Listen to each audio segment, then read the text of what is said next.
ओम शांति 11/12/2021। आज की मुरली से मनन चिंतन।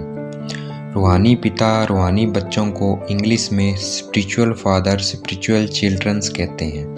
परम धाम में ना बाप का शरीर है ना हम बच्चों का शरीर है, इसलिए वहाँ रूह रिहान हो नहीं सकती। रूह से रूह रिहान अर्थात वार्तालाप तब होता है जब दोनों को शरीर हो। परम धाम में आत्मा और परमात्मा अशरीरी रहते हैं। आत्मा जब शांति धाम में अशरीरी होती है तब शांति में रहती है। रूहानी बाप सदा अशरीरी रहते हैं।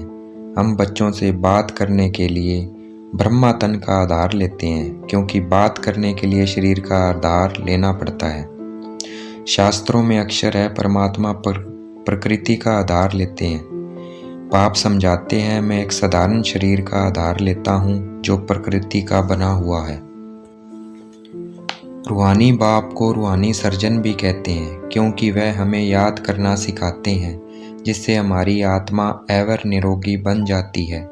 फिर 21 जन्म कभी रोगी नहीं बनते, 21 जन्मों के लिए निरोगी बन जाते हैं। फिर जब द्वापर से जब रावण का राज्य शुरू होता है तब हम रोगी बन जाते हैं। बाप को यात्रा सिखलाने वाला पंडा कहा जाता है। हमारी ये वंडरफुल रूहानी यात्रा है। इस रूहानी यात्रा को हम बच्चों के सिवाय कोई मनुष्य मात्र दुनिया में नहीं जानता है। जिस्मानी यात्रा तो मनुष्य जन्म जन्मांतर करते हैं। जिस्मानी यात्रा को जीव आत्माओं की यात्रा कहेंगे और याद की यात्रा को आत्माओं की यात्रा कहेंगे। यह सब बातें समझने की है। चलते फिरते बुद्धि में बाबा को याद रखेंगे तो अंतमति सो गति हो जाएगी। गीता में अक्षर है मन मना भव, परंतु उसका अर्थ कोई नहीं समझते। उसका अर्थ है मन ही मन बाप को याद करना है। मन ही मन बाप को याद करने से हमारे पाप भस्म हो जाएंगे। फिर हम तमो प्रधान से सतो प्रधान बन जाएंगे। दुनिया में मुख्य 4 धर्म हैं: देवी देवता धर्म, इस्लामिज़्म, बुद्धिज़्म और क्रिश्चियनिज़्म। और मुख्य युग भी 4 हैं: सतयुग, त्रेता, द्वापर और कलयुग। बाकी यह ब्राह्मणों का संगम युग गुप्त है। परमपिता परमात्मा आकर 3 धर्म स्थापन करते हैं: ब्राह्मण, देवता और क्षत्रिय धर्म। यह सब बातें हमें याद रखनी है। अपना बुद्धि योग बाप के साथ रखना है।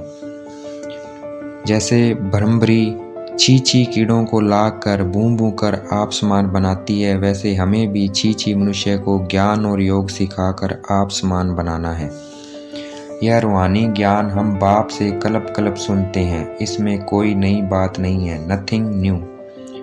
परमपिता परमात्मा हमें ब्रह्मा द्वारा अडॉप्ट करते हैं। जैसे मनुष्य स्त्री को अडॉप्ट करते हैं, हमें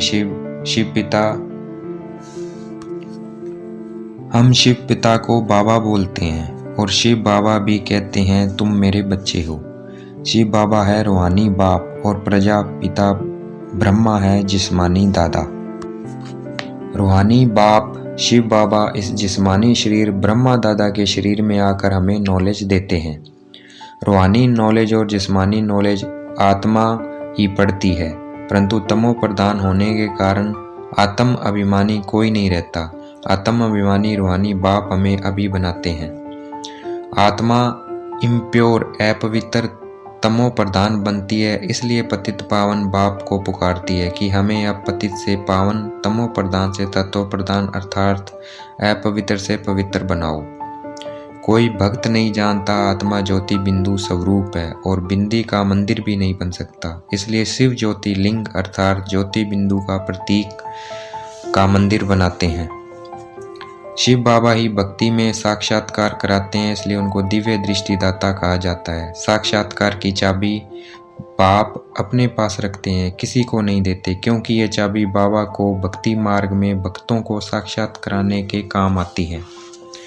हम आत्माएं पूज्य से पुजारी बनती हैं, परमात्मा पूज्य से पुजारी नहीं बनते। चलन से पता चल जाता है कोई बाप की बातों को कितना धारण करता है अर्थात जीवन में लाता है। जो बाप की बातों को जीवन में धारण करता है वह बहुत मीठा होता है। सतयुग में भी बच्चे होते हैं, परंतु योग बल से। जब हम योग बल से विश्व के मालिक बन सकते हैं तो क्या योग बल से बच्चे पैदा नहीं हो सकते? मोर और डेल का भी मिसाल हमारे सामने है। वो प्रेम के आंसू से गर्भ धारण करती है, अर्थात पवित्रता से गर्भ धारण होता है, इसलिए मोर भारत का राष्ट्र पक्षी है।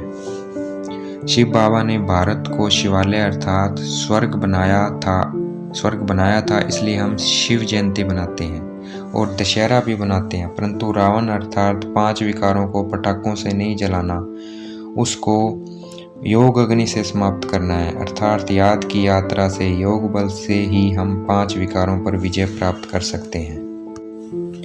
जिस्मानी यात्रा पर कोई जाते हैं तो पवित्र रहते हैं, यह है रूहानी यात्रा, इसलिए हमें पवित्र रहना है। आधा कल्प रात, आधा कल्प दिन, यह सिर्फ ब्राह्मणों की बात है, क्योंकि ब्राह्मण ही देवता बनते हैं, फिर शूद्र बनते हैं। शास्त्रों में महाभारत लड़ाई जरूर दिखाई है, परंतु उसका रिजल्ट कुछ भी नहीं बताया हुआ, भाई आगे क्या हुआ। नॉलेज बहुत आसान है, याद में विघ्न पड़ते हैं। नॉलेज बहुत आसान है, लेकिन याद में विघ्न पड़ते हैं, इसलिए याद को पक्का करना है। आज की मुरली का वरदान: अंतर स्वरूप में स्थित रह अपने व बाप के गुप्त रूप को प्रत्यक्ष करने वाले सच्चे स्नेही भव। आज की मुरली का स्लोगन: निश्चय और जन्म सिद्ध अधिकार की शान से रहो तो परेशान नहीं होंगे। अच्छा, ओम शांति। शुक्रिया मीठे बाबा, शुक्रिया।